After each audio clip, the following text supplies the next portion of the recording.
Es viernes, ¿no? Vamos a platicar usted y yo. Y ahorita me dice, da notas. Dije, "No, vamos a hablarle a Yuri. Porque el señor Yuri Arlech, que me encanta hablar con él cuando puedo, es un hombre sumamente inteligente, que todo sabe y lo que no sabe lo dice con una firmeza que hasta dan ganas de que siga platicando. Mi querido Yuri, te saludo.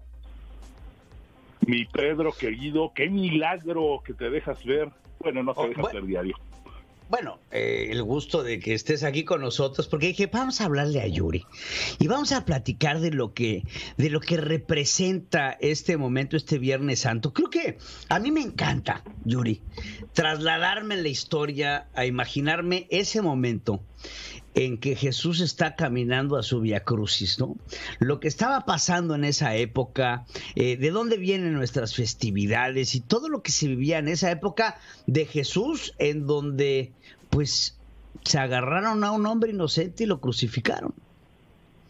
Efectivamente, mi Pedro, yo creo que esto es un mal que le pega a la humanidad desde tiempos inmemoriales, entre otras cosas, no solo afectando a hombres inocentes, a hombres y mujeres inocentes de determinados crímenes en un momento dado, que puede ser desde una persona humilde en una X morada hasta un auténtico líder, como era el caso de Jesucristo, a quien de una u otra forma quisieron callar.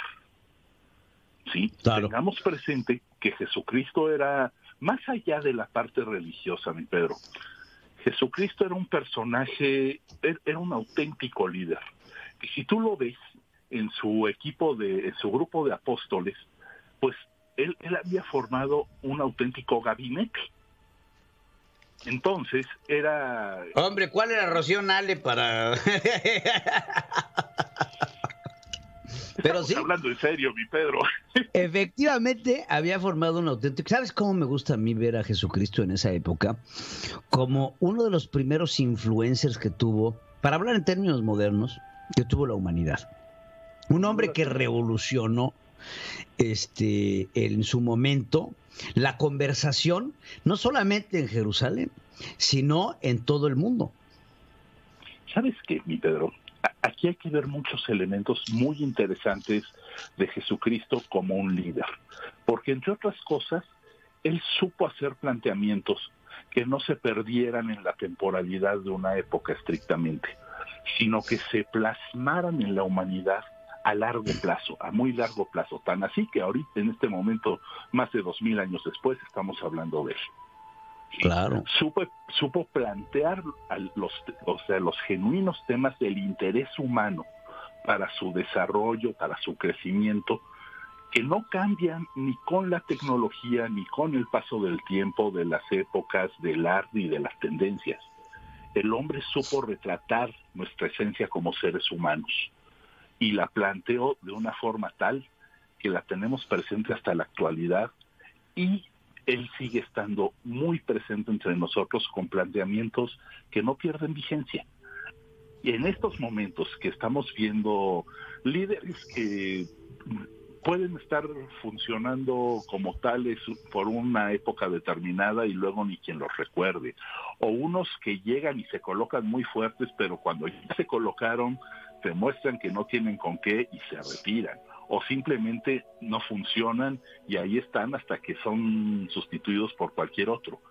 Entonces, yo creo que de pronto tomar este ejemplo, insisto, más allá de lo religioso, y replantearlo en nosotros para sabernos plantear en presente hacia el futuro, sería la esencia de formar a los empresarios más sólidos, a los gobernantes más capaces, y sobre todo nosotros mismos como seres humanos, saber hacer cosas con nuestras propias capacidades que nos lleven a trascender más allá de nuestro propio tiempo, formando hijos de bien, claro, rodeándonos de equipos de gente realmente capaz, ¿sí? Porque además cada uno de los apóstoles también supo trascender a su manera. Entonces, pues veámoslo de esta forma. Y sobre todo, entendamos por qué hasta el día de hoy, 2000 años después, él sigue siendo un tema. Oye, mucha simbología, muchas cosas que luego se nos van desapercibidas de lo que fue el momento de la crucifixión. Y se me hace que, por ejemplo, Dimas y Gestas, hablaba yo de ellos al principio del noticiero, pues en torno de los dos hombres que estaban al lado de Jesús al momento de ser crucificado, porque Jesús no lo crucificaron solos. Está la presencia de Gestas, que es considerado el mal ratero, el mal ladrón, y después está Dimas, que se convierte en santo y se convierte en San Dimas después de que se confiesa sus pecados y se entrega al reino de Dios, a diferencia de Gestas, que decide insultar a Jesús y que se volteaba con él crucificados. Y le decía, pues no que eres hijo de Dios. A ver si eres hijo de Dios, bájate de la cruz. Sin embargo, estaba el buen ladrón que era Dimas, que sí se confiesa y se arrepiente, y ese mismo día se voltea a Jesús con él y le dice, tú entrarás conmigo al reino de los cielos. Efectivamente le decía que el yin y el yang, ¿no, Yuri? A la derecha del Padre, y sí, estaba entre la luz y la oscuridad, pero sobre todo hay un elemento aquí que es muy importante, mi Pedro, y esto es que si no probamos lo amargo, lo dulce no nos va a saber tan dulce. Entonces aquí estamos chocando con esos dos elementos, la luz y la oscuridad, el yin y el yang, ¿sí? Y precisamente apreciamos la luz cuando hemos conocido la oscuridad. Y yo creo que esa es una de las grandes lecciones que nos deja este suceso, que fue la crucifixión, mi Pedro.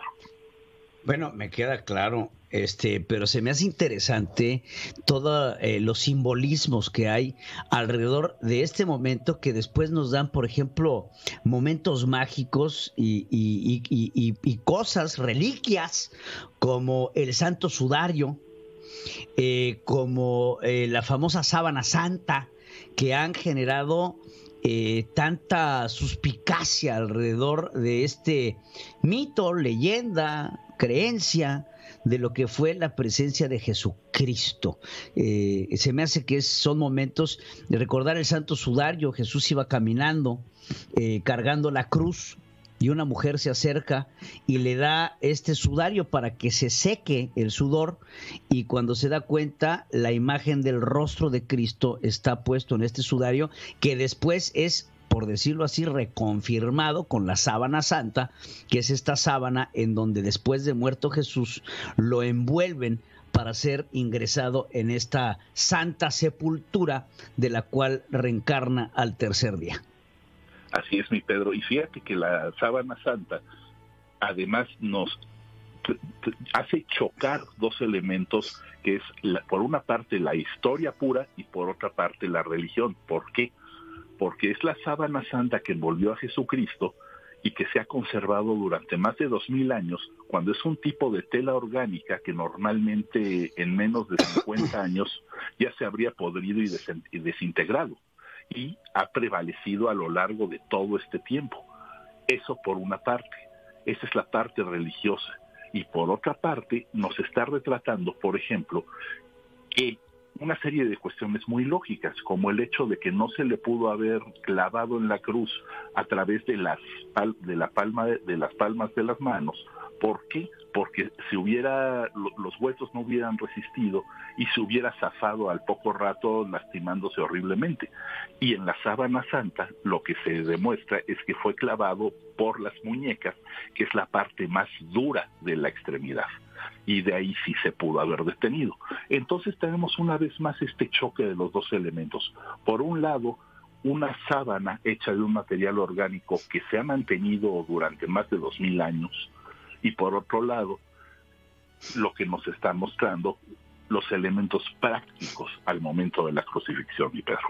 Sí, cosas que nos da a conocer la sábana santa, por ejemplo, es que Jesús tenía dentro de su cuerpo más de 500 heridas, producto de la flagelación. 2 verdugos flagelaron a Jesús antes de ser llevado a la crucifixión.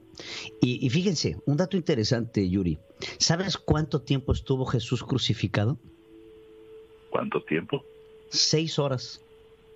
Estuvo 6 horas en la cruz y digo, es interesante esto porque fíjense, las cruces en la época de los romanos tenían una cosa que se llama cedil, que es este maderito que ponían en los pies para que el cuerpo del crucificado resistiera más y sufriera más. La de Jesús no tenía.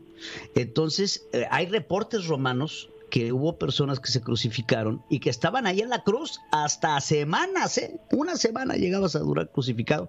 Y Jesús estuvo crucificado tan solo 6 horas. Exactamente, y lo que se pretendía era que muriera asfixiado por la forma en que se colocan los brazos y con la resistencia que ponía el cuerpo, con la gravedad, se te colapsan los pulmones. Se colapsan los pulmones. Entonces, es importante ver que todo esto representa la hazaña con la que fue crucificado Jesús, el Nazareno, que no fue utilizada esta misma hazaña con otros que fueron crucificados en esta misma época de Poncio Pilato, incluidos Dimas y Gestas, que no fueron clavados a la cruz, que sí tenían el cedil y que no fueron flagelados antes de ser crucificados. Vaya datos, ¿no? ¿Sabes qué, Pedro? Esto también son elementos muy políticos, porque haberlo dejado más tiempo en el Monte Calvario habría implicado una exhibición de su martirio, y esto políticamente hubiera ido en contra de los propios romanos.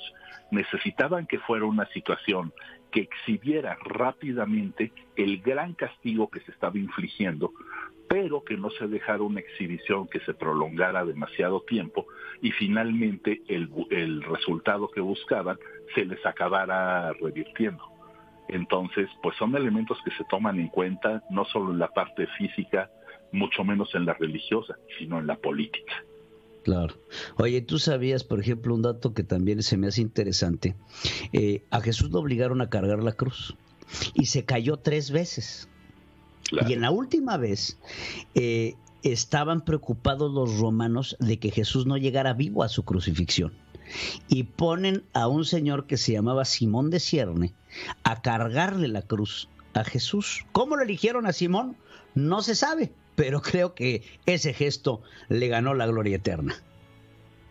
Por supuesto, así está consagrado el hombre en cuestión, y finalmente necesitaban que se cumpliera todo el ciclo, porque si no, insisto, aquí no solo es lo que se genera en cuanto a hechos, sino en cuanto a percepción, y ellos lo que querían era generar esa percepción de la imagen de Jesucristo en la cima del Monte Calvario, crucificado, mi Pedro.